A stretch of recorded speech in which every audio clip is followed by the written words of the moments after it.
सन्यासी की वर्तनी क्या है और इसका वर्ण विच्छेद क्या है। अगर हम बात करें इसके वर्ण विच्छेद की तो ध्यान देना है आपको, यहाँ पर पहला व्यंजन है हमारा स, इसका स्वर है अ। ध्यान देना, ये जो बिंदी है, इस बिंदी के बाद हम यहाँ देखेंगे कि यहाँ क्या आया है, तो यहाँ स्पर्श व्यंजन न है, तो ये भी हमारा क्या हो जाएगा, आधा न हो जाएगा। फिर आधा न इसमें हमारा पहले से ही दिया है तो ये आ जाएगा। फिर उसके बाद हमारा य दिया हुआ है तो ये य आ जाएगा। फिर हमारा यहाँ आ स्वर दिया हुआ है, आ जाएगा। फिर यहाँ पर हमारा सा व्यंजन है और फिर इसका स्वर बड़ी ई है, तो ये तो हो जाएगा इसका वर्ण विच्छेद।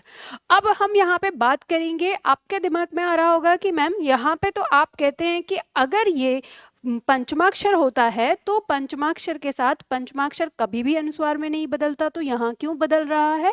तो ध्यान देना, सही मायने में देखा जाए तो ये संन्यास, जो सन्यासी शब्द है या संन्यास शब्द जो है, उसकी ये वर्तनी जो है गलत होती है।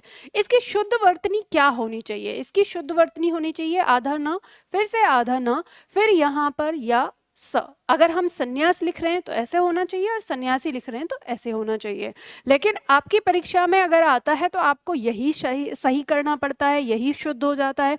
तो ऐसा क्यों होता है, ये हुआ है किसी कारण से, किसी किताब में कहीं पे कैसे आके कोई गलती आ गई है और उस चीज को आयोग ने ना आगे के लिए कंटिन्यू कर दिया है। अब हम बात करते हैं कि कैसे हमें पता चलता है कि ये हमारी ये वाला सही है, ये गलत है। तो देखो, हम इसका जब हमने वर्ण विच्छेद तो देख ही लिया, हम इसका अब संधि विच्छेद देखते हैं। तो इसका संधि विच्छेद क्या होता है, संधि विच्छेद है इसका सम प्लस न्यास। ठीक है, सम प्लस न्यास। और अगर हम इस शब्द को ही देखें सन्यासी, तो इसमें ई हमारा प्रत्यय लग जाता है।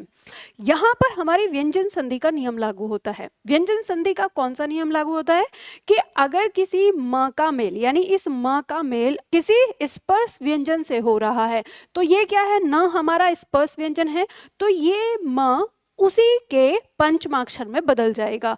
तो अब ये न जो है वो किस वर्ग का है, त वर्ग का। ठीक है, अब त वर्ग का पंचमाक्षर क्या होता है, न होता है, त वर्ग का पंचमाक्षर। तो ये जो म है ये त वर्ग के पंचमाक्षर न में ही बदलेगा, तो यहाँ पे भी आधा न हो गया, पहले से यहाँ आधा न है, तो इस तरह से ये जो हमारा शब्द बनता है आधा न फिर न, इस तरह से हमारा शब्द संन्यास का बन जाता है।